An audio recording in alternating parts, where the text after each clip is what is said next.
podcast créé par une étudiante en médecine pour toutes celles et ceux qui veulent bien l'écouter. Salut, on va se retrouver aujourd'hui pour un épisode qui change un petit peu des deux précédents. Je vais pas parler d'une année en particulier, mais d'un moment en fait d'une de mes années qui m'a particulièrement, je dirais pas traumatisée, mais qui a joué un rôle important dans mes études, on va dire. Donc je m'excuse par avance si ma voix est un peu différente de d'habitude, mais je pense que je gère pas très bien le chaud-froid. Donc je m'excuse pour ça. Et autre petit disclaimer, vous l'avez vu dans le titre du podcast, ça va parler de dissection, donc ça va forcément être un petit peu cru. Donc je fais un warning, il n'y aura pas d'image, forcément c'est un podcast, mais âme sensible, vous êtes libre de pas écouter. Enfin, je dis ça parce qu'en fait, il y a des gens, par exemple, quand je leur parle de chirurgie, moi je suis passionnée, j'adore ça, je trouve ça trop cool, et souvent j'ai la réaction « Oh mais c'est crade ce que tu racontes », et donc j'ai pas envie qu'on me dise ça, donc vous n'êtes pas obligé d'écouter si ça vous intéresse pas, vous n'êtes pas obligé d'écouter si ça semble un petit peu trop, mais si vous avez vu Walking Dead ou si vous avez vu World War Z, normalement tout va bien se passer. Il n'y a pas d'image, c'est juste moi qui raconte une expérience qui peut aider certains aussi à se rendre compte qu'en fait c'est pas si terrible que ça. On en fait des tonnes, mais au final c'est quand même intéressant d'assister à une première dissection. Pourquoi est-ce que j'ai utilisé le terme dissection et pas autopsie ? Alors faut savoir, l'autopsie c'est une sorte de dissection qui en fait a pour but de déterminer les causes d'une mort, ou de la mort en fait du cadavre. Alors qu'une dissection, c'est un acte médical qui consiste à ouvrir un corps, ici un humain, et analyser les organes pour en comprendre le fonctionnement et le dysfonctionnement. Donc ça c'est ce qu'on fait en tant qu'étudiant en médecine. Ça sert à rien pour nous d'aller chercher la cause de la mort, parce que déjà, on n'est pas médecin légiste, et deuxièmement, on comprend pas comment ça fonctionne. Donc autant savoir d'abord comment marche ta tuyauterie avant d'essayer d'être plombier, tu vois. D'accord, bon bref. Et en plus, cette dissection, elle est même pas réalisée par nous, c'est pas nous qui faisons les traits, enfin les coupes, je sais pas si on peut dire ça comme ça, mais c'est un médecin anatomiste qui ouvre le corps et tout ça, c'est pas toi qui le fais. Donc déjà, ça a un côté moins traumatique, alors que c'est déjà quelque chose d'assez important. Ok. Donc, pourquoi moi ça me stressait vachement, pourquoi j'ai envie d'en parler de cette première dissection ? Parce que j'avais pas du tout de rapport à la mort avant d'aller faire ce TP, qui était obligatoire. Pourquoi ? Parce que dans ma famille, j'ai forcément eu des décès comme tout le monde, mais je n'ai jamais vu les cadavres de mes grands-parents. Ça paraît très glauque, mais j'ai prévenu. Et même pendant mon stage infirmier, j'avais dit que j'avais eu un décès et tout ça d'une personne avec qui j'avais parlé la veille et tout, il était vivant et puis d'un coup il est mort, mais je l'ai pas vu mourir, j'avais pas fait soignant, donc j'avais pas vu de gens décédés, j'avais pas vu mes patients partir du jour au lendemain, je les avais pas vus se dégrader, j'avais pas été en EHPAD, enfin j'avais pas du tout cette expérience de la mort que j'ai eu après, donc j'étais naïve de la mort. Et c'est pour ça que je savais que ce serait une expérience assez dure à vivre, parce que j'avais pas le même bagage. Enfin, émotionnellement, je suis vachement sensible à ça, et je le sais. Genre, je savais que ça allait pas forcément bien se passer par rapport à d'autres de mes potes qui attendaient que ça, justement, pour pouvoir observer le corps, qui en soi est super cool, et vachement intéressant, et même obligatoire dans notre métier pour savoir si je fais ça, qu'est-ce que ça impacte, sur quel organe je suis en train de travailler. Donc c'est important de savoir comment ça fonctionne à l'intérieur, mais c'est quand même observer des personnes qui sont décédées. Et ça, mon cerveau avait énormément de mal à se dire que c'était possible. Donc ce TP en fait d'anatomie, il est dispersé un petit peu dans la deuxième année de médecine, donc juste après notre stage infirmier, et après qu'on ait réussi le concours de la PACES, PASLAS aujourd'hui, tu vois. Mais ils sont obligatoires. Donc voilà, tu peux, même si t'as une grosse phobie des cadavres et tout ça, tu es obligé d'y aller. C'est comme la sémiologie, en gros c'est des stages qu'on fait de 2-3 heures dans certains terrains de stage, donc par exemple je sais pas, en gynécologie, en cardiologie, etc. pour apprendre le b.a.-ba, en fait c'est des stages qui sont obligatoires, tout comme le TP d'anatomie. Bref, je suis en train de me perdre. Et en fait ce TP, il commençait un mardi matin il me semble, à 8h. J'étais ultra stressée.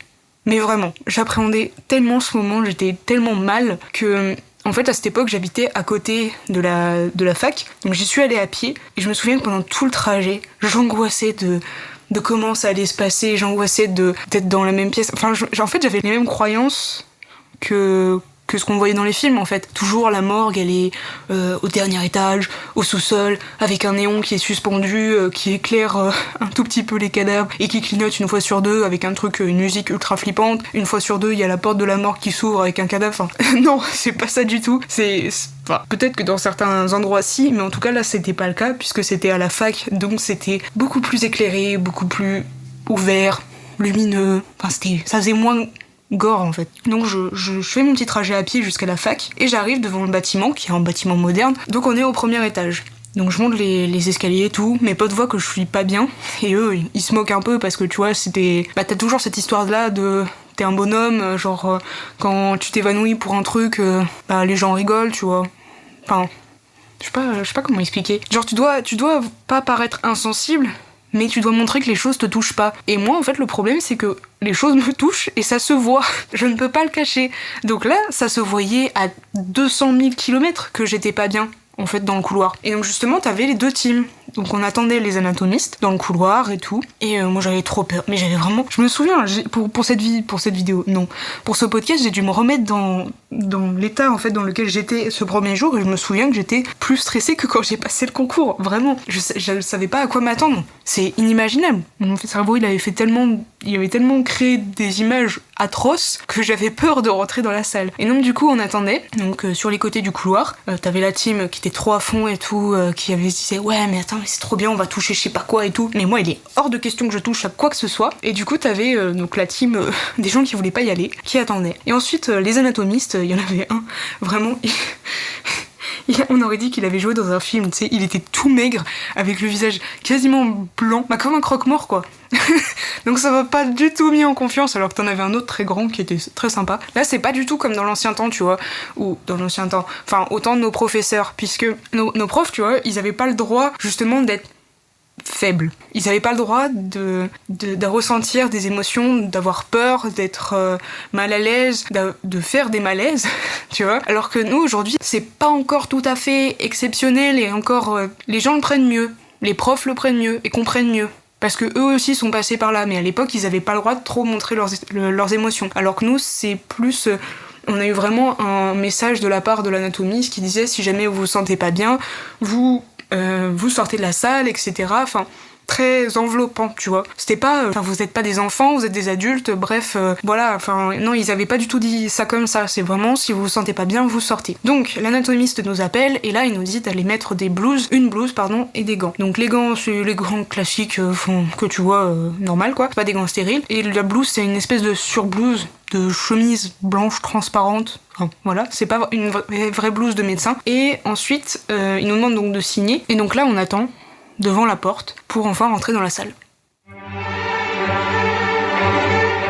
On attend devant cette salle et j'ai de plus en plus la trouille.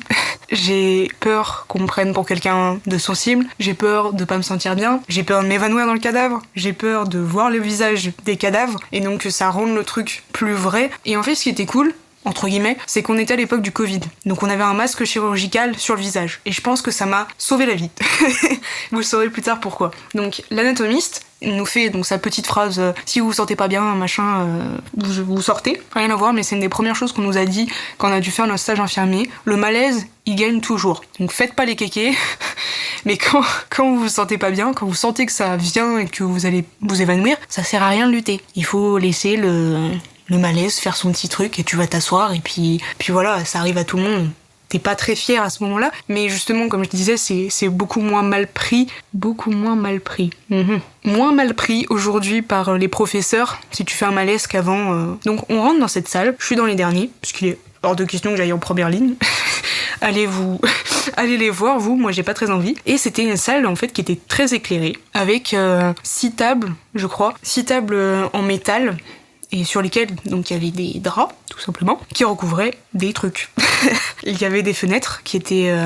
en fait, c'est des fenêtres qui sont très hautes pour pas que les gens de l'extérieur... Parce que même si on était au premier étage, tu pouvais quand même voir l'extérieur. Enfin, les gens marchaient et ils pouvaient quand même voir à l'intérieur. Donc, je pense que c'est pour ça, pour éviter de voir qu'il y a des dissections à l'intérieur. Et donc, du coup, t'as tous ceux qui veulent absolument aller voir les corps qui s'avancent. Et en fait, là, c'est juste... Ils sont recouverts d'un drap ou d'un papier, je sais plus. Et donc, t'as 3 personnes... Je sais pas si on peut dire des personnes. Une grosse question sur la vie. Est-ce que c'est des personnes parce que même si elles sont décédées, enfin bref. Et t'as aussi donc des organes. En fait, c'est moins choquant quand tu es au lycée. Souvent, si t'es en spé, enfin avant quand t'étais en spé scientifique et tout ça, tu faisais des dissections de grenouilles ou des dissections d'œil. Puis t'avais déjà vu un cœur de bœuf, je crois, au collège. Donc ça encore, c'était pas trop traumatisant. Moi, c'était vraiment le corps allongé sur la table. Moi, je voulais aller voir d'abord les organes parce que c'est moins traumatisant, parce que ça me choquait moins. Donc forcément, tous ceux qui étaient dans le même tas que moi, ils ont couru quasiment vers l'étape du fond, ce qui a fait que j'ai dû aller voir un cadavre dès le début. J'étais ravie. Moi j'ai un coup de chaud où je me sens pas bien. Je le sens, le malaise qui arrive, mais je pars pas, je reste quand même pour voir parce qu'il faut essayer de lui... Enfin, c'est complètement contradictoire avec ce que je viens de dire avant. Déjà en fait, un truc qui m'a rassurée, c'est que moi j'avais peur de voir les visages, parce que j'avais peur de voir les trucs en décomposition, ce qui je pense peut parfaitement se comprendre. Et en fait au final ils avaient, c'est pas un drap, mais une espèce de papier, je sais pas ce qu'il y avait sur le visage, enfin, un truc qui était collé avec du scotch, qui pouvait pas s'enlever, tu vois. Genre tu pouvais pas tourner la tête et d'un coup le truc était arraché, et là tu vois des orbites creuses dégueu, enfin bon bref. Voilà, tu voyais pas les mains non plus, tu voyais pas les pieds. Et moi, c'est ça en fait qui me stressait beaucoup. En fait, j'apparentais ça à vraiment, là, je regarde juste un corps comme on pourrait en voir à la télé, mais tu sais, un corps genre un animal. Et en fait, pour moi, la tête, les mains, les pieds, c'est ce qui en soi nous différencie des animaux. Enfin, ça rendait ça encore plus vrai. Et la phrase en fait que j'arrêtais pas de me répéter dans la tête, c'était mais il y a vraiment quelqu'un qui est décédé devant moi. Et je pense que le fait qu'il y ait les mains cachées, ça a un tout petit peu diminué ça, parce que vraiment, après quand tu essayes d'oublier, c'est le fait que tu vois pas les mains ni les pieds ou le visage qui te font un peu oublier que c'est un humain en fait en face. Je sais pas, je suis désolée si j'exprime pas correctement, mais je sais pas si vous voyez ce que je veux dire, enfin vous me direz. Et donc du coup je suis restée quand même très en arrière parce que j'étais pas à l'aise. Donc les premiers, enfin ceux qui étaient à fond, ils se sont mis devant là à bien observer. Et en fait le prof a commencé à parler, il a rien touché à la personne, il a juste parlé. Il a expliqué comment ça se passait, il a expliqué des trucs certainement de l'anatomie, mais j'avoue que j'ai aucun souvenir de ce qu'il a dit, parce que j'ai passé tout le début du TP à me dire mais il y a vraiment quelqu'un devant moi qui est mort quoi. Et je répétais ça en boucle. Et j'arrivais pas en fait à faire baisser mon stress, j'arrivais pas à me dire mais tranquille, genre, est-ce que tu vois d'autres gens paniquer? Est-ce que tu vois d'autres gens qui sont pas bien? Et en fait, c'était juste, on était tous en train de... Enfin, tous, ceux comme moi, on le cachait. Parce qu'on ne veut pas le montrer, parce que c'est pas forcément très agréable de montrer que t'es pas à l'aise. Donc voilà, il commence à parler du cours, je crois. Moi, j'essaye juste de me concentrer, j'essaye d'écouter ce qu'il dit, mais une fois sur deux, en fait, je repars sur ma pensée, ça y est, j'ai vu un cadavre, c'est quelqu'un qui est mort. En fait, il commence à enlever le papier qui est sur le thorax de la personne. Je l'ai pas dit, mais elle est sur le dos, ce qui est logique un peu. Donc tu vois pas les mains, tu vois pas les jambes, tu vois pas les bras, mais là en fait il enlève le papier qui recouvre le thorax. Et là en fait tu vois le thorax de quelqu'un, très maigre, à moitié verdâtre, la peau qui est super fine, mais vraiment très très fine. Enfin tu vois qu'il y a plus de vie, c'est bête à dire mais il y a plus de vie. C'est un truc, une chose. Tu vois aussi les traits d'incision qu'ils ont fait pour ouvrir le corps. C'est là aussi où tu te rends compte que au début, là, c'était juste des draps blancs, et là, c'est encore quelqu'un. Donc, tu vois, ça accentue encore le fait que c'était quelqu'un. Juste de voir le thorax. C'est quelqu'un qui est décédé et qui était dans un état, mais vraiment comme dans Walking Dead, quoi. Si vous avez vu le premier épisode de Walking Dead avec la zombie qui est à moitié tranchée et tout, qui rampe par terre, c'est exactement ça. C'est vraiment cette tête-là, les bras, les clavicules sont ultra ressortis, il y a quasiment plus de peau, enfin, c'est super fin. Et en fait, c'est des cadavres qui gardent pendant plusieurs mois. Donc, juste pour dire, c'est des gens qui ont accepté de donner leur corps à la science, donc qui sont conservés pendant plusieurs mois dans des produits de conservation dont je ne connais pas le nom. Ils sont réutilisés en fait pour les dissections. Donc un cadavre en fait peut servir à plusieurs TP d'anatomie pendant plusieurs mois, parce qu'ils sont extrêmement bien conservés. Et donc il y a aussi ce que j'ai pas dit, et merci le masque, c'est une odeur ultra forte de produits de conservation, de mélange de, pas de pourriture, mais enfin comme des trucs de vaisselle, mais super fort et très très écœurant, mélangé à une espèce d'odeur de pourriture moyen quoi. Donc là il soulève ce papier, donc je suis toujours au fond, derrière les autres, et j'oscille entre regarder le plafond, regarder mes pieds, regarder le corps, repaniquer, regarder mes pieds, regarder le corps. J'ai de plus en plus chaud, je sens que ça commence à monter, que je me sens vraiment pas bien. J'arrive pas à écouter ce que le gars nous dit. Et ensuite vient le moment, je pense, un des plus traumatisants de ma vie. En gros, le thorax est découpé genre sous les côtes. Donc en fait c'est une ligne horizontale là qui passe sous les côtes et qui ensuite remonte à la verticale des deux côtés. Donc en fait ça fait un grand rectangle. Et en gros, à un moment, il soulève ce grand rectangle, donc ça prend les côtes, le sternum et tout ça, il le soulève comme un capot de voiture, et donc en dessous on voit les poumons, le cœur, les intestins, le foie, l'estomac et tout. Il a soulevé ça mais vraiment sans aucune délicatesse, vraiment il faisait la vidange de sa voiture, et ça sentait super fort. Là il y a une vague d'odeur, même moi à 2 mètres je la sentais vachement, et il commence à nous parler justement là, sans transition, il commence à nous faire un cours sur l'anatomie, très bien, mais pendant ce temps moi je suis bloquée sur le fait que c'est bien de faire des dissections, mais en fait les organes ils ont pas du du tout la tête qu'ils ont dans la vraie vie en fait. Si tu vas au bloc opératoire, ça a absolument pas la même tête. Là c'est à moitié nécrosé, la graisse ça a même plus la même couleur, et en fait il y a une espèce de dépôt au fond du corps parce que tu pouvais en fait te mettre au-dessus de la table, enfin te pencher un peu au-dessus, et en fait quand tu regardes avec le liquide de conservation, t'as une espèce de flotte au fond de la cage thoracique où ça baigne dedans comme un pédiluve quoi, et c'est crade, ça a une couleur dégueu. Je pense que là je vous motive à faire médecine.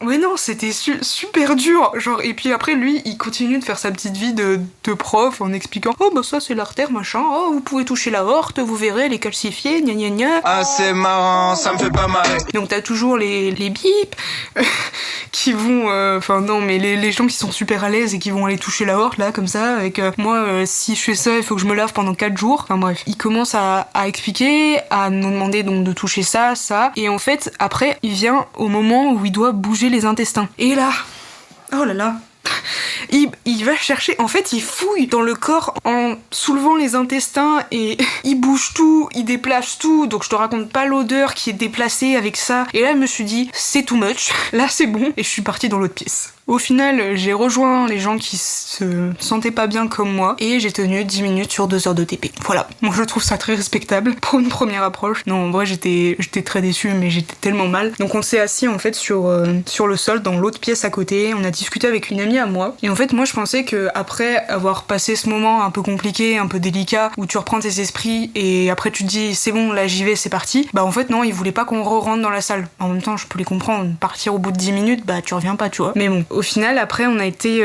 dans la cafette et on a discuté en fait de ce qu'on ressentait avec cette fille, de comment ça nous avait un peu bouleversé et tout. Et au final, mes potes, eux, sont sortis à la fin. Je crois que je sais plus si j'étais la seule à être sortie avant ou un truc comme ça, mais je sais que mes potes avaient mieux tenu que moi. Et en fait, j'avais une odeur nauséabonde sur moi toute la journée. On avait un autre TP à 10h et j'avais l'impression que j'étais poursuivie par cette odeur de mort littéralement tout le temps. La première chose que j'ai fait en rentrant, c'est que je me suis douchée, mais je sais pas pendant combien de temps, tellement je me suis lavé les cheveux aussi parce que ça imprégné tout. Et en fait toute la fin de la journée, peu importe où je regardais, peu importe où je tournais la tête, je voyais des cadavres partout.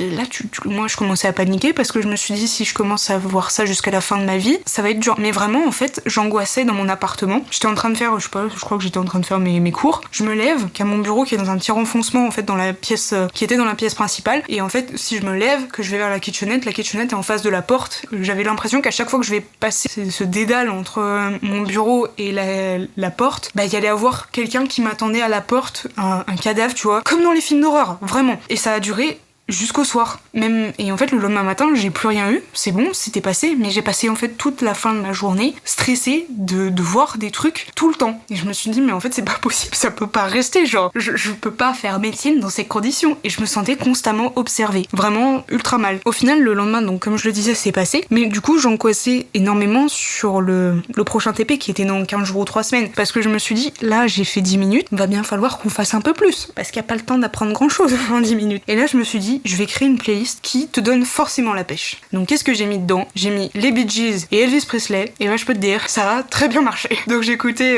Stayin' Alive, et je trouve ça très drôle d'écouter Stayin' Alive avant d'aller à un TP de dissection. Voilà, c'est un humour particulier. Et en fait, je chantais ça pendant que j'arrivais donc à la fac. Et donc, ce qu'on fait un saut dans 3 semaines, on a passé tout ce qui est pas très important. Et on arrive au second TP. J'écoute ma playlist et j'arrive devant la salle. Là, tu vois, je suis en mode Rocky avant d'aller faire une compète. Je suis motivée. Là, je vais y rester. Enfin, je vais y rester. Je vais pas y rester. Je vais écouter, je vais apprendre des trucs, je vais participer et ça va le faire. Donc, on attend une deuxième fois, on refait exactement le même rituel, on repasse dans la même pièce et là, bam, je vais directement au corps, je me sens de nouveau pas bien, peut-être que j'ai pris un peu trop la confiance, c'est sans doute le cas, j'ai toujours chaud, j'oscille toujours entre le sol, mes pieds, le prof et le cadavre une demi-seconde, histoire de dire que j'ai regardé. Et en fait, dès que ça allait pas bien, j'ai commencé à chanter Elvis Presley, dans ma tête, hein, forcément, parce que sinon c'est un peu space. Bah ça m'a vachement aidé. Toutes les pensées, dès qu'elles arrivaient sur le corps, en mode oh là là, j'ai quelqu'un qui est mort devant moi, je les dégageais, soit en chantant, soit en écoutant à fond vraiment ce que disait le prof. C'est-à-dire là je pose mon cerveau et je suis en mode passesse. Je suis quelqu'un qui répond à des QCM, je ne suis pas un humain, je n'ai pas de sentiments et j'ai tout poussé, tout ce que je ressentais. Et en fait ça a vachement marché d'essayer d'être à fond dans les questions qu'il posait, de chercher dans ma tête les cours qui expliquaient telle ou telle question, enfin qui me permettaient de répondre à ces questions. Sauf que à un moment, la feuille de papier qui recouvrait le bras de la personne est tombée. Donc j'ai vu la main et là c'est la panique quoi. Tu vois la peau toujours verdâtre, fine, sans vie, y a plus de couleur, y a même pas de gras dans les mains, tu sais, genre c'est pas, enfin je sais pas comment dire, mais genre c'est tout fin, tu vois juste les os et les bouts des doigts ils sont à moitié rouges, bizarres, les ongles ils sont noirs, enfin ouais là c'est quelqu'un qui est mort. Et non du coup je suis sortie 50 minutes sur 2 heures cette fois-ci pour le TP. En même temps s'il avait pas fait tomber le bout de papier je ne serais pas là, je trouve ça quand même mieux, j'ai 30 minutes de marche par rapport au premier. Non, 40 minutes de marche, ce qui est quand même vachement bien. Ensuite, il y a eu un 3e TP, donc rebelote 3-4 semaines, enfin après, je sais plus quand est-ce que c'était. Je refais ma routine musique. Je remets Elvis Presley, je me réchauffe à me dire allez c'est parti, cette fois on tient, même s'il y a un bout de papier qui tombe, c'est pas grave, je peux y arriver. Donc j'ai commencé cette fois-ci pareil, je suis allée voir les cadavres direct et me suis dit ça y est là je reste, je réponds à toutes les questions. J'ai même pu faire la 2e partie du TP parce que j'avais jamais dépassé la première heure. Et en fait normalement il y avait une rotation à 1 heure et normalement en fait tu devais aller voir ensuite les petits organes tout petits tout seuls là. Parce que moi j'ai jamais pu voir. Et donc là j'ai posé des questions, j'ai participé, j'ai rechanté Elvis Presley quand j'étais stressée. Et ça s'est mieux passé et j'ai appris plein de trucs et j'étais fière de moi, je me suis dit je suis passée au-dessus de ça, c'était quelque chose de vachement dur et émotionnellement ça m'angoissait plusieurs jours avant quand même et je pourrais jamais expliquer ce que tu ressens si en fait je fais une aparté parce que je pense que c'est pas mal d'en parler là maintenant. Moi la sensation que j'ai de la mort, entre guillemets la seule sensation que j'ai eue vraiment que je peux expliquer on va dire, c'est quand j'ai fait aide-soignant 1 année ou 2 années après. Je travaillais à l'hôpital et il y a eu un décès, en même temps j'étais dans un service d'oncologie hématologie, donc forcément ça part pas très bien. Mais donc j'ai eu vraiment beaucoup de décès. Et là c'était le premier décès que j'avais dans le service et on m'a demandé en tant qu'aide-soignante si je voulais faire la toilette mortuaire. Ah c'est marrant, ça me fait pas marrer. Forcément. J'ai dit non, parce que j'étais pas à l'aise, parce que j'avais le souvenir de cette séance de TP d'anatomie que j'avais pas du tout apprécié. Même si j'avais réussi à combattre ma peur, entre guillemets, j'étais toujours pas à l'aise, je me sentais toujours pas à ma place. Mais en fait, je suis quand même allée avec l'aide-soignante. J'ai franchi la porte, et en fait, dans la pièce, pour ceux qui ont joué aux jeux vidéo, je pense que c'est la meilleure comparaison, mais en fait, quand tu joues aux jeux vidéo sur des jeux de guerre, typiquement, où t'as des ennemis à aller tuer, etc., t'as des points, en fait, sur la carte qui représentent tes ennemis. Et en fait, là, moi, ça faisait pareil. En gros, dans la pièce, il y avait mon point à moi, il y avait le point de l'aide-soignante, mais il y avait pas le point de la personne qui était décédée. Alors qu'elle était là dans la pièce. Et c'était ultra étrange comme sensation. Genre, tu vois quelqu'un, mais il est pas là. Tu ressens rien. Il y a pas de vie. Il y a pas des vibrations, parce que je suis pas du tout sensible à ce truc-là, mais ouais, il est parti.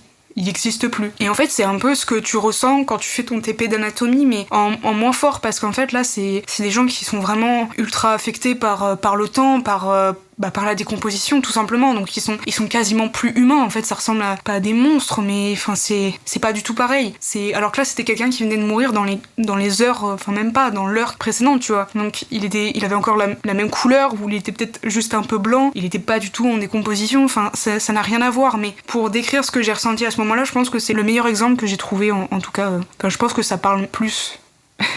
Je sais pas si c'est très clair, mais bon. Du coup, pour revenir à ce TP d'anatomie où j'ai pu faire la rotation au bout d'1 heure, j'ai pu aller voir les organes. Et là, en plus, c'était le cerveau, donc c'était un peu chaud aussi parce que j'avais peur qu'ils mettent juste une tête. Et non, il y avait pas juste une tête, mais il y avait des cerveaux et c'était ultra intéressant, mais c'est jamais très très agréable de voir des cerveaux. Moi, c'est pas mon kiff. Moi, je serais jamais médecin légiste ou anatomiste. C'est pas. Moi, je préfère quand il y a de la couleur, quand ça vit.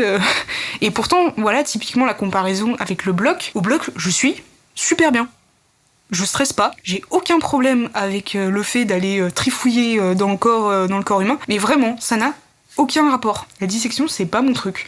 Alors que la chirurgie, j'adore ça. Franchement, j'adore aller au bloc, j'adore voir comment ils vont s'occuper, d'un anévrisme, comment ils vont aller mettre une prothèse dans tel ou tel organe. J'aime trop la chirurgie, j'aime trop faire les points. et tout ça, mais là, je sais pas, la mort, ça reste un truc qui me... Enfin, tu vas me dire, c'est peut-être normal, au final, c'est pas un sujet facile à aborder, mais ça reste un truc qui me marque et où je suis sensible. Et je sais qu'à chaque décès, à chaque fois, même dans les stages d'après, à chaque fois que je suis confrontée à la mort de quelqu'un, c'est très difficile. De par le fait que c'est un décès, que c'est déjà quelque chose de dur à vivre, mais qu'en plus, il y a le fait d'avoir quelqu'un de mort en face de soi. Et ça, j'en parlerai dans un autre podcast parce que je pense que c'est assez important. Et malheureusement, on n'en parle pas beaucoup dans nos études alors qu'on est quand même confronté assez jeune à beaucoup de souffrances et beaucoup de décès parfois dans certains services. Et donc au final, j'ai pu finir ce TP pour revenir un peu au sujet du podcast du jour. Et j'ai pu apprendre donc comment fonctionnaient les organes correctement. J'ai pu voir comment fonctionnait un cerveau. Il y avait aussi des reins, voilà, pour voir à quoi ça ressemblait. Je crois qu'il y avait un foie un autre jour. Du coup, j'ai fini par faire 2 heures sur 2 heures. On est passé de 10 à 50 à 2 heures. Moi, je trouve ça plutôt respectable. N'empêche, c'est fou quand même de se dire que très peu de personnes peuvent dire dans ma journée, j'ai vu un cadavre. Je sais pas, c'est quelque chose, c'est un truc de fou. C'est comme dire que t'as sauvé quelqu'un d'une crise cardiaque, t'as pris un hélicoptère pour aller chercher, pour aller chercher un foie aux États-Unis, enfin j'en sais rien. Des trucs de fou, tu vois. Peu de gens peuvent dire ça, que t'as fait une dissection et tout. Surtout qu'au plus, c'est pas forcément facile à raconter parce que c'est très cru, c'est dur émotionnellement. Et quand j'en parle à des gens, ça peut parfois être un peu compliqué à entendre. Mais déjà, en tout cas, pour les petits warnings pour les futurs étudiants en médecine, ça se passe. C'est pas agréable, mais ça se passe. Je pense que dans ces moments-là, il faut vraiment débrancher son cerveau et mettre toutes ces émotions en pause pour en fait juste se concentrer sur la technique et les connaissances, parce qu'en fait c'est vraiment ça qu'on attend de toi, et mettre de côté, surtout si vous êtes un peu comme moi, parce que vraiment j'ai des potes, ils s'en fichaient, hein. Il y avait ça changeait rien du tout. Alors que moi, ça avait vraiment un très gros impact sur comment je réfléchissais.